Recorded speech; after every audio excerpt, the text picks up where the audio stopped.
দোকানে, page printing এ আমরা তাদেরকে ক্ষতিপূরণ এবং মালিকের সাথে সুসম্পর্ক উন্নয়নে প্রতি সপ্তাহে তাদের সাথে সভা আয়োজন করব, যাতে সবাই মালিক এবং শ্রমিকের একটি সম্পর্কের মধ্য দিয়ে আমরা নতুন বাংলাদেশ গড়তে পারি।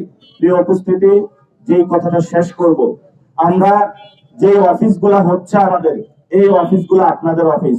এখানে জামাতের ভাইরা আসবেন, এনসিপির ভাইরা আসবেন, বিএনপির ভাইরা আসবেন। যারা বেশি প্রাধান্য পাবেন কারা নির্যাতিত হয়েছেন, বিশেষত গত 15 বছরে অসংখ্য বিএনপির ভাই, জামাতের ভাই বোনেরা নির্যাতিত হয়েছেন। আমরা আপনাদের স্বাগত জানাচ্ছি, আপনারা আসবেন। আমরা ঢাকা 8-এ শাপলাকলিকে বিজয় করব, কোনো দলাদলি করব না। আমরা এখানে চাঁদাবাজি, সন্ত্রাস, দুর্নীতি বন্ধ করব, যাতে ব্যবসায়ী বান্ধব একটা সিটি হিসাবে আমরা গড়ে তুলতে পারি। সবার সমস্যার সমাধান করবো ইনশাআল্লাহ।